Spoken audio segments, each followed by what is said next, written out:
Hello, everybody, and welcome to your game day build-up here at the local pundit. We're up and away, ready for another week closer to end of season. Back home at the STōK Cae Ras against Rotherham. Can we get it done? 2 games in the league, drawing to conclusion now. It's all about to happen. Let's bring on today's game day build-up.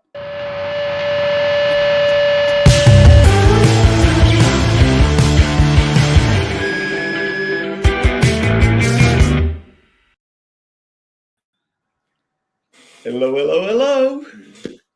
How we doing, Ken? Hello, everyone. Well, funny you ask, Aaron. I've survived the cyclone, and I'm having Wrexham lager. There you go. Somebody's got to do it.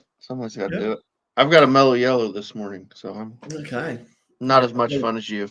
No, well, it's morning for you. It's just past midnight for me. How about you, Paddy? What time is it for you? 4 o'clock in the afternoon. Oh, how civilized. Yep. Matches are always civilized for me. Well, we've got a big day today. Like, there's 2 early games going on at the moment. Crawley up home to Reading, and Reading are up 1-0. And Stockport and Charlton, the 2 teams right below us in the league, in the 79th minute, currently 0-0. And today, we've got Rotherham at home. And got our 2 experts here to break down the teams, and no doubt they'll get everything right. And if it's wrong, it's their fault. If it's right, it's because I helped them put it together. And but first off, we've gotten into a rhythm now. So first off, here's our lineup. What do we think, boys? I mean, I'm excited. This is the more or less the midfield I've been wanting to see, with Elliot Lee and Ollie Rathbone starting together. Obviously, that's been brought on by an injury to Dobson. Sounds like he's in a boot, which is unfortunate. Hopefully, it's not too severe, and we don't lose him for too long. But I'm excited about that midfield 3. I think it's more attacking, more creative. So going forward, hopefully we're a lot better than we've been. But other than that, pretty well unchanged. I think the only other change was Evans on the bench. He comes in on the bench. So I don't mind that. But yeah, it's I'm excited. I'm excited about this lineup. I like it. Can't wait to see what they can do. Okay. What do you think? Yeah, this is basically our set 11 now, for the remainder of the season. Bar obviously changes for injuries and such. It seems like he's settling, that he's happy with this squad. Parky doing Parky things? Exactly, which is the same thing he always does. Well, we'll get that graphic down. We do have a slight tweak to our game day build-up today because our resident stat guru, Paddy Power, has come up with a very nice graphic for us today. What do you got for us, Paddy? I just wanted to have a quick look back at Rotherham and how strong they have been. They have basically been bouncing up and down from the Championship to League One on a regular basis across the last 10 years. So they came down again this year and so far have been having a bit of a disaster, ending up in 14th. So you look at last year, 24th, the year before, 19th in the Championship, then down in League One, they went up in autos. Year before, came back down in 23rd. Year before, back up again in autos in 2nd. Year before, 22, relegated down. Year before, went up through the playoffs in 4th and had a 3-year stretch before that in the Championship. So it's a weird one. They haven't really done anything much in the Championship. They have just survived for a couple of years and then bouncing up and down, up and down, up and down. So they are a very strong team in general. And they have been picked by a lot of people to come back up again this season, which is obviously not going to happen unless they go on a nice run now and come back through the playoffs. But part of that has been some major problems with their players. They have had a lot of injuries. And listening to one of their podcasts recently talking about the team, they said they have had 22 injuries this season. They also did some damage to themselves in January, released players that they said they were going to replace and never did. So they're not in a great position. They're almost on the beach now. They're not far off it because they're sitting nicely mid-table. They're not going to go down and get relegated this season, but getting into the playoffs is starting to look like a stretch because they're running out of room to do it. Yep, I agree. But that is an interesting graphic of a team that, like you mentioned, bouncing back up and down from League One to Championship, back down to the League One. Down to League One, up to Championship, from basically that 14-15 season. So, I mean, it goes to show how hard it is to go up and stay up. Yeah.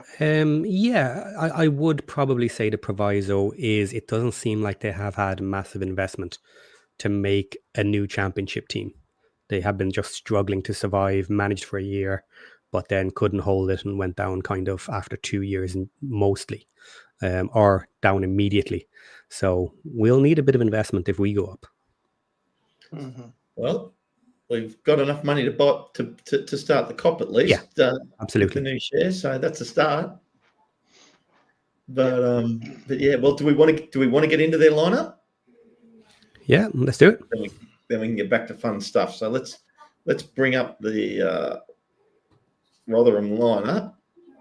Here we go, and we being very civilized. Aaron started last time, so tonight we're going to get Paddy to start, and he is going to start with Phillips. So what do you got for us, Paddy? Okay, Dylan Phillips, he is their goalkeeper, 188 tall, 29 years of age. He has 6 clean sheets this season, 31 goals conceded against him, no penalties saved out of 4, and a 7.12 rating. He has played 26 matches, so he's played a lot for them this season. And his ratings then, he has 92% as a sweeper, so he can move the ball around, and it'll be interesting to see his distribution with that higher percentage. Long ball accuracy is only 51%, which is interesting considering Rotherham are actually known for playing a bit of long ball. Now, it may not be the keeper playing those long balls, which it kind of looks like here. They probably will try playing it out first and then catching people on the break for the long balls when they're available. So this is something to watch today in the play styles. Both teams, obviously ourselves and Rotherham, like to do those long balls.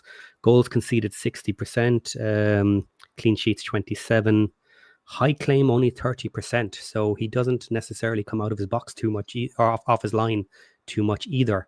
Something we have questioned Okonkwo about, not dominating his box. Maybe similar for this keeper as well. Save percentage is decent at 56%. Considering they are further down the table, you expect those percentages to be a bit lower because they just haven't had a good season. Okay. Next up, Reece James, Aaron. Yep, Reece James, he plays left back for him. He's played in most of their matches, played in 32. He started 31. He's got 1 goal and 1 assist on the season. So more of a defensive player, not as much of an attacking fullback, I wouldn't think. His passing is successful passes 787. His pass accuracy is 70.7%. Possession, he's had 1,978 touches in the opposition box, though only 17 on the whole season. So he's not really an attacking player. Where his numbers get good is in his defending. So his tackles 127, duels 123. His duels 1 percentage is 59.1%. Aerial duels 60%. Interceptions 29. Fouls committed 17. Recoveries 131, which is high, that's a real high stat for recoveries. And what a recovery is, if you're not sure, that's like when your player runs past you and you have to recover and run back and get back to him. So yeah, he's done really well. He's a good defensive player. Only 3 yellow cards, no red cards on the season. But a good solid left back. Excellent. Okay. Next up, Paddy Joe Powell. Okay, Joe Powell, 178, 26 years of age. Nice age there for him. He is primarily a centre midfielder, also plays defensive mid, and left wing. So he likes that left-hand side. He has 1 goal and 7 assists. He is a playmaker in general for them. He has started 32 matches and played 34. So he is on the team sheet pretty much every match when available. A 7.37 rating, which is pretty high, especially considering they're not having a great season. Often you can lose a couple of points just by team bad play. Only 3 yellow cards, so he doesn't put the boot in too much. Chances created are at 97%. So that's why I was saying he's definitely one of their playmakers to watch out for. Touches 64%, shot attempts 74. Aerial duels is also quite high at 76%. Goals 34 is low, and 45% for defensive actions. So he is up the front trying to play others in for the goals for this one. Definitely one to watch is Joe Powell. Yeah. Now, I definitely want to say Sam Nome, just because it's Nombe. so close to being Nombe. Nome. Yeah, but I want to Nombe. say Nome. No, I know that. I know it's Sam Nombe, but it just it'd be so good if his name was Nome and he was like 5'4" or something. But anyway, over to you, Aaron. All right, Sam Nambe. He's scoring goals. He's got 9 goals on the season, 4 assists, only a 6.65 rating. He can play striker. He can play on the right wing. So he's a forward player. It just depends on how they line up is where he's going to play. But he's an important player for him. He's played 31 matches, started 28 of those, played 2,438 minutes. Like I said, 9 goals, penalty goals, only 1. So of his 9, only 1 of them was a penalty. Everything else was from the field. Shots, 63 on target of those, 27. His passing, like I said, 4 assists. Try to come. Chances created, 26. That's pretty high. So he creates chances. If he's a creative player and he's also getting himself in positions to score, that's the kind of player you want. In possession, touches in the opposition box, 113. That's pretty good. He has been dispossessed 56 times, which isn't great. Good for us, but not necessarily for him. Defending, he's got some defending stats, but he's a forward, so those aren't going to mean as much for him. So yeah, he's a solid player. He's scoring. I don't know if he's their leading scorer, but he's right at the top of their scorers. So Sam Nambe, dangerous player. Oh, nice. Well, just quickly before we cross to your next one, Paddy Johnson, Clark Harris, Crawley have scored in extra time. So, but I can see your comments going there, guys. So both games in extra time, 190 plus 3, 190 plus 4, 1-1 Crawley Reading, 0-0 Stockport Charlton. Stop the count. Nice. Stop the count. Blow the whistle. Blow the whistle. So good for us. And we'll talk about the ramifications of both those results after we've done this. But next up, Paddy Johnson, Clark Harris. Okay, Johnson Clark Harris with the double barrel name. He is from England, 183 tall, prefers to play on his left foot, and he is a striker. He has scored 6 goals and 1 assist, started 17 out of 22 matches that he played, 2 yellow cards, nothing crazy there. His stat is okay at 6.78. He is one to watch, but hasn't been playing amazing for his potential, according to their own podcasts. They were a little disappointed in him this season, interestingly enough. His aerial duels won is 98%, so he's able to collect the ball. 74% chances created, 65% touch, 77 shot attempts, and goals 65. His defensive action is the weakest and at 58% in his stats. So all around, he has pretty decent stats there. He is definitely a danger to watch. Give him some open space and it may not end too well. But as a team, they've not been able to provide the service to get him the goals too often. And that's what we want to hear. That's what we want to hear.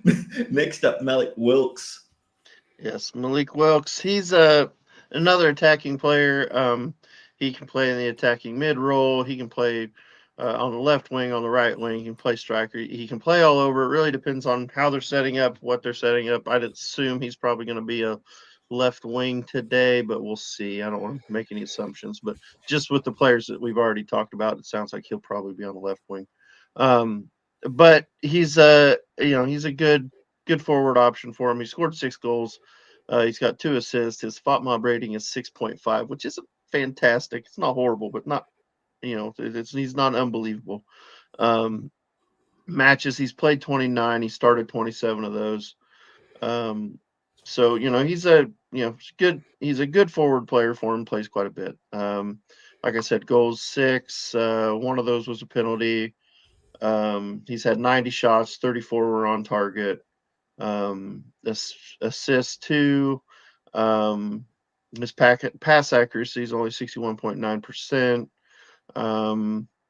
Created chances 22, which is pretty good. Successful crosses 11. His cross accuracy is only 21.2% though, so he's not super dangerous from the wing. In possession, 39 successful dribbles, touches in the opposition box 144, which is really good. So he gets into good places, it looks like. I mean, just going by his stats, it looks like he gets into good places, but does he necessarily have the quality in the final third, to finish things off? And maybe that's where he's lacking a little bit. But good, solid forward player, and we'll see where he plays. But could be attacking mid, could be left wing, somewhere in that forward area. Okay, well, we've got full time Crawley Reading at 1-1, still going in extra time. Stockport Charlton still 0-0. Next up, what have you got? Louis Sibley, Paddy. Louis Sibley is a new player from January for them. He has come in on loan, 23 years of age. Primarily, he is a left wing back, but has also played attacking mid, central mid, and left back. So an interesting combination there. He obviously has a shot on him. And when you look here, he has 1 goal and 0 assist for his 6 games started out of 9 played so far. On his stats, he has a 95% for shot attempts and 85% for goals. I'm guessing a lot of that has come from maybe the first half of the season. It doesn't necessarily seem quite why it might be that high for such a few games, if he's only had 1 goal so far. But otherwise, touches 1%, defensive actions 27%, aerial duels 4%, chances created 50%. So maybe all the stats are out of whack because actually it is only just across a couple of matches. So looking at that, maybe it is out of whack there. But according again to podcasts, they do like Sibley since he has joined, and he has been an interesting player for them. So maybe one to keep an eye on as a new player there. And that's pretty much it for him. And we do have full time Stockport Charlton. It is 0-0. Yes. But we'll cover those in a second. But next up, Aaron, what do you got? Sean McWilliams. Sean McWilliams. One thing on Sibley, real quick. He was actually one of the players that I was looking at when we were looking for left wing back in the in the preseason. We were looking. Me and Ken had been going through players. Sibley, I want to say he was at Derby. I don't remember where he ended up signing, so I don't know. I don't know if did he sign Rotherham on a permanent or is he on loan? He's on loan. On loan. So I can't remember where he ended up signing, but I was hoping we would get him, and he hasn't done well in the championship. I don't think he did well. I just can't remember where he's at. He was one of Aaron's big recruitment drives. That was one of the ones. It's funny. Even in the January, they're still picking the players I had preseason. Anyway, on to Sean McWilliams. Sean McWilliams usually plays left back, can play defensive mid. So we'll see where he lines up today. He's got a 6.82 rating, no goals, no assists. So nothing really going forward as far as that goes. And even really his defensive stats aren't that great. He's won 21 tackles. His tackles percentage one is 65.6. Duels won the percentage 58.6, which isn't bad. Aerial duels won 52.8, which is okay. But other than that, interceptions only 12, recoveries only 43. He just doesn't have a great stat line, to be honest, which it's weird. His stat line doesn't seem that good, but he's got a 6.82 rating, which seems high for if you look at his overall stats. So, obviously, he's a decent player. They've only played him in 18 matches, and he's started 9 of those. So usually he's coming off the bench. So doesn't look like he's their first choice. I wonder if their first choice maybe injured. I know they had some injury issues, so maybe this is a player they're having to play out of necessity more than somebody they want to play. Yeah. Could be wrong though.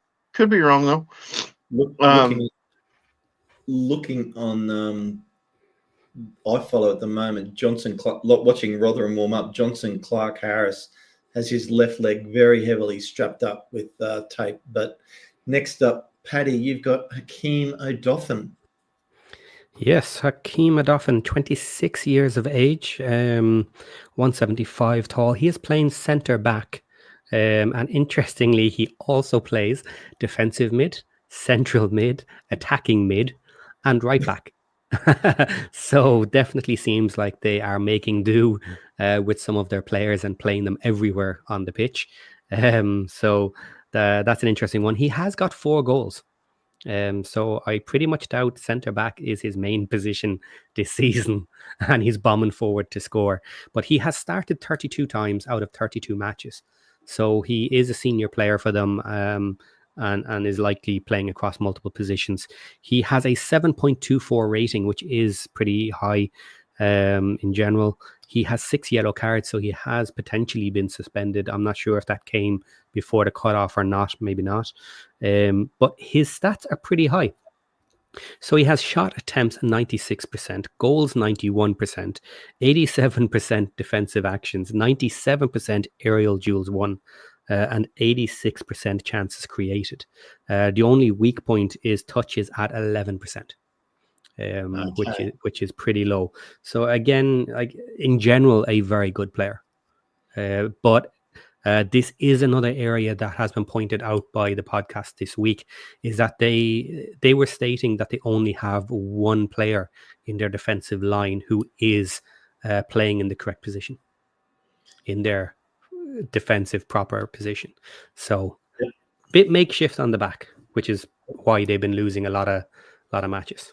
Well, fingers crossed our boys can exploit that. Next up, Cameron Humphreys.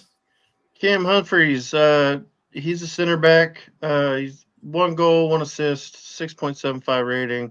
He's played 28 matches, started 27 of those. So he's a pretty, a normal player for, he's in their lineup most weeks. So let's drop down here to some of his defending stats. Tackles 115, duels 115, duel percentage only 47.9, which isn't great. Aerial duels 175 with a 50.3 percentage.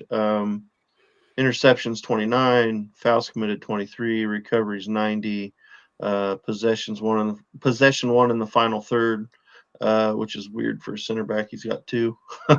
How a center back's winning possession in the other team's third is he's way forward. That's interesting.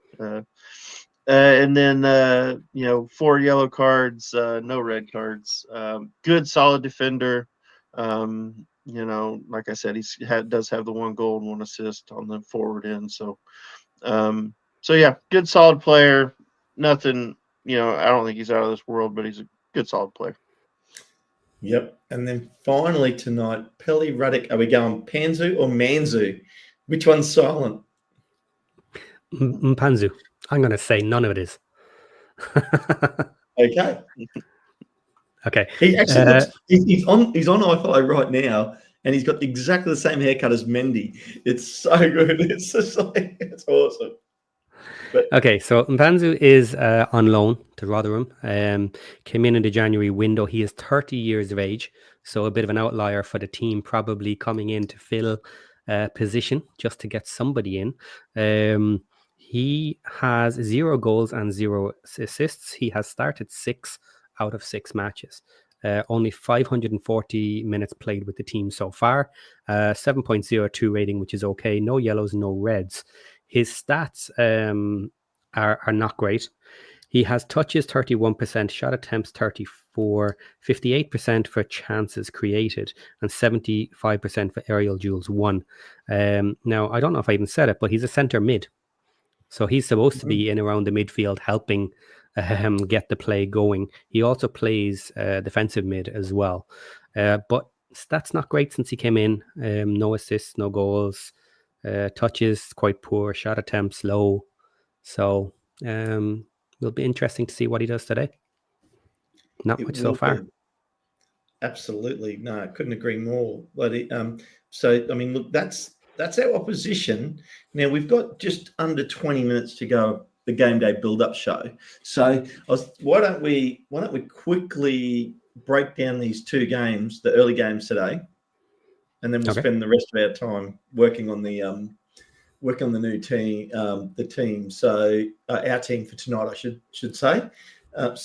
Well, first up, we'll go with the one that wasn't closest to us, which was Crawley Town at home to Reading, which was a 1-1 draw with Reading scoring in the 29th minute, so in the first half, and then Crawley Town scoring in first minute of extra time to square up the match, which must be just gutting for Reading.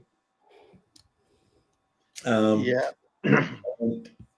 what that obviously means for both these teams, it ever so slightly even though they're going down in my mind, ever so slightly keeps Crawley Town's hopes alive of getting out of the relegation zone, even though they're 2 full wins behind 20th spot and have played an extra game, which is why I'm saying bye-bye Crawley.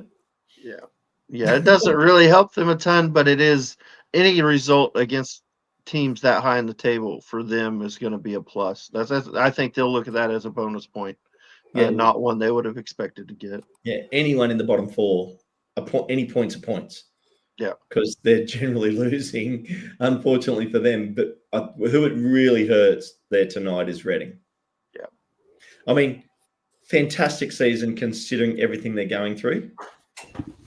Currently in 8th spot, but to only take the 1 point when it looked like they were going to move all the way to 57 and only be 1 point out of the playoffs, and then to give up the goal, that's a big kick in the teeth. Yeah, it is. It's going to be somewhat of a difficult chase to push into the playoffs for them because they've been so high in what they've achieved so far this season. Keeping it going and bringing it up just another half gear to get in there will be tight. I hope they can do it. I really do. But in news on purchase of their club, so the latest I have heard is that we know that there's an exclusive term to have discussions. So the latest rumor on that is that it is an American company or ownership that's coming in trying to buy them, and it's supposedly to be not just for the club, but also the ancillary companies that are part of it as well, because the club was broken up and the ownership of the stadium was in a separate company than the football team, which is something that's always very dangerous because the ground and land can be sold out from under the team. So the rumor is that if they are going to buy, they are buying all the companies and they will have everything back together, whether they keep it as separate companies or not, but they will own it all. So they'll have control of the stadium as well. That would be great for the club if it's a company with the right intentions. Yes. Yeah, of course. From what I saw, he was a guy. He's owned some football team. He's owned some. I think an Italian team. I think a Spanish team. I can't remember. I read up a little bit. There was a little article a week or two ago I read on him. It seemed like a decent owner. I think he had one place where he's owned that didn't go well, but then for the most part, he's gotten teams invested in teams and gotten them moving up the table. So it would be amazing if they got this done quickly and it was announced and the deal was done with 6-7 matches left and they could go on a run with the positivity of a new owner and Yeah. actually break into the playoffs and have a shot at Yeah. going up. That would be excellent. Owen O'Connell just getting his hip work done here on the pitch, which is interesting. And then in the other game, a thrilling 0-0 draw with goals scored in the. Oh, just wait, no goals scored. But interestingly enough, I mean, now as we sit this very minute, Stockport's played 2 extra games than us and are 3 points behind us. Charlton has played an extra game than us and are sitting 5 points behind us. So an absolutely awesome result for us tonight. And if we can go ahead and get our win, it really starts to create a bit of separation. Yep. Yes. Yeah, if we can get a win today, that'd be very, very big as far as keeping us ahead of the rest. We still got to see what Wickham do to see if it helps us there. But I mean, obviously, a win, we're not going to lose anything to Rotherham or to Wickham. So, win for us today would be it's very important, very important. And the games in hand would be nice to have as a little bit of a cushion. But what I think is more important is if you look at the number of games they've played, they are getting closer and closer to the end of the season. Their runway is starting to close off. It's shorter and shorter. It's shorter and shorter for them to pull that back. Even if we take our extra games and lose them, it's just they have less and less matches left. Yeah, you want the wins right now. And like we said, it's really important for us to get the win. I mean, just quickly back to Reading. None of us in our STōK Cae show tipped Reading to make the playoffs. I can't remember where you boys tipped Stockport and Charlton. I tipped Charlton to finish 3rd and Stockport, I think, to finish 5th. But I mean, it's going to be interesting. I think I had Charlton 4th and Stockport 5th or 6th. I can't remember. I think 5th. Yeah. Now we've got 83 people in here, guys. So hello to everybody in the chat. We're sort of powering through here tonight because I knew we'd have a lot to get through and so much to talk about. Let's get on to our team, shall we? Yeah, let's do. So we'll bring up the lineup.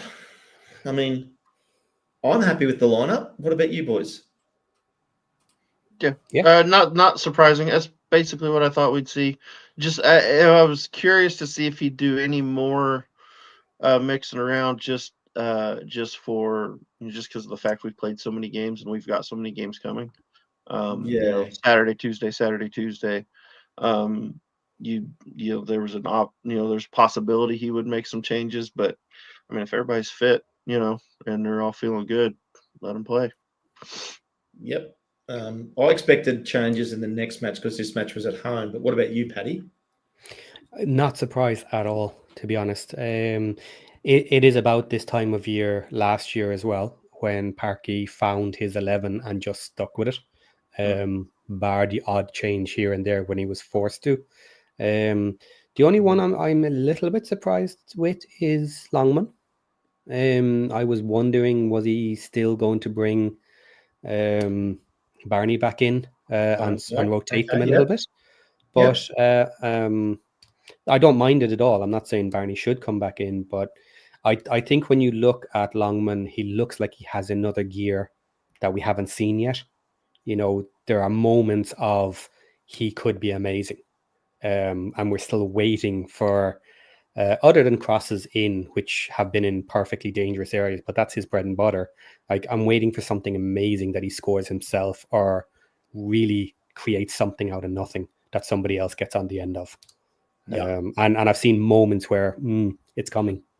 Yep, I agree. You can see some flashes of brilliance from him, like just starting to poke through, and like you're mentioning the crosses. But I really like to see him cut in and have a crack at take someone on. That defender against him is coming, and he'll identify that, and that's when that will happen, I think. But I think it's other than that, like obviously Dobbo's injury is probably meaning Elliot Lee getting the call up in the mid. It's giving the midfield that a lot of people have been calling for. For quite a while now, there's been big discussion that Dobbo and James shouldn't be playing together, that it doesn't really work. So he's now out with the injury. So we've got Lee back in, and it'll be very interesting to see if anything changes in the dynamic, if it's very similar to usual. Were people right, were people wrong? I'm interested to see it myself as well. And I do think it should be a little bit more attacking in this setup. So let's see if that plays in Jay Rodriguez a bit more, and if we can get a little bit more play into Sam Smith as well. Maybe a little bit more direct or a bit more passing, low balls, stuff like that. That will be interesting to see. Yeah, and I mean, I think I see a lot of similarities with Elliot Lee compared to Rev in the fact that I think they both need game time, and since Rev's had some game time, he's definitely gotten into his rhythm and improved. And I think Elliot Lee is the same type of player in that regard. What do you think, Aaron? Yeah, I think so. Elliot Lee, I think, is a lot of people have been yelling for a creative mid, and I think he is that. Harry Ashfield. Harry Ashfield, yeah, but I so want that. I think he's capable, but I get that he's young and don't want to throw him in League One pressure. But man, you're good enough, you're old enough. And Wayne Evans, who hasn't been in the chat for a while, who played in the NRL in Australia, that is a classic rugby league line here in Australia. If you're good enough, you're old enough. But the truth is, we won't know if he's good enough until he gets in and does it against an actual League One opponent. Now, you could say that team that we played against, in Peterborough was basically their starting lineup, and he played pretty good.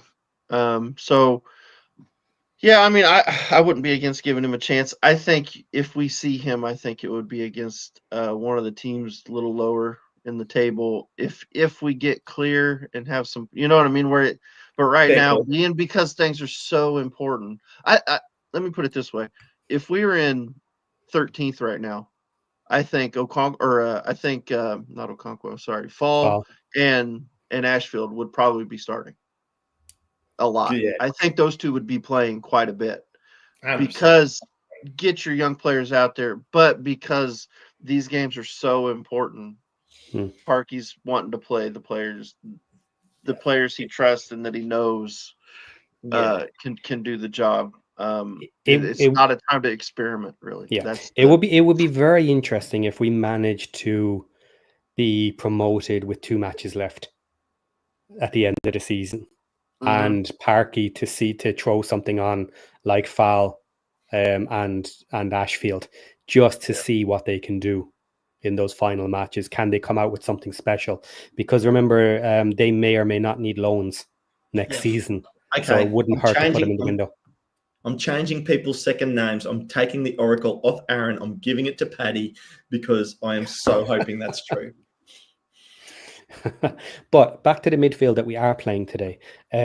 Something I have noticed lately is that we have been trying to play the ball a little bit more through the mid.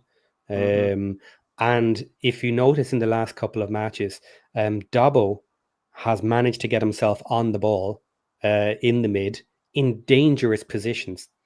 And it's unfortunate because I love the guy, but every time I see him in those positions and he receives the ball, I'm like, please not Dabo. Callum Burton was just doing some warm-ups in goal. Now how it is. So that was, but great. I was just seeing that in the iFollow. So that was interesting. Yeah. So he's now been swapped out for Lee. So you consider in the last couple of matches, all those situations and times that Dabo got on the ball in a dangerous position. And now you have Lee. Lee hasn't shown it as much this year. Now he's gotten on the end of the balls. He has scored a lot of goals, so let's not forget that. But he hasn't been the Lee of old, the Lee of last season. So if he got some of those chances, his best mate. Yeah, but if he got some of those chances that Dabo had in the last couple of matches, I hope we see it today. I hope we see Lee made in similar positions than Dabo recently and see what he can do to finish it from there. Yeah. Well, my gut feel is we're going to see a few goals for Wrexham tonight, and I hope to see some great supply, and Rodriguez and Smith creating havoc up front. Yeah. Mm-hmm. Yeah, I That's hope so too. That's what I hope. I mean, now quickly in other games today, because we are counting down, we only got about 4 minutes left. Birmingham's at home to Lincoln. They could do us a favour tonight. Bristol is at home to Huddersfield, which, even though Bristol's a fair way down the ladder, Huddersfield's got to travel, and can they get the job done? Because they need a win to stay in the chase for the playoff positions. Wigan, Cambridge, not much to talk about there for us. Exeter, Shrewsbury, not much to talk about there for us either. Stevenage, Mansfield, not much to talk about there for us, except for the fact that keeping an eye on Mansfield and their absolute free fall. Burton at home to Bolton. I'm interested in that game. I'm going to be interested to see who's in the Burton lineup. I'm going to be interested to see how Bolton can go travelling to Burton. And Leyton Orient at home to Northampton. Now, that's a game Leyton Orient should win because I think they are just too much quality. Barnsley at home to Blackpool, I think, could be a tight game. But I don't know with that one. And then the last one, obviously, is Posh at home to Wickham. That's the big one. Who are we going for, boys? Who are we going for? I think Wickham gets it done. So that's a head, not a heart? I tipped that Peterborough will lose because I want to win the footy tips. However, I am actually hoping Peterborough pull this one out.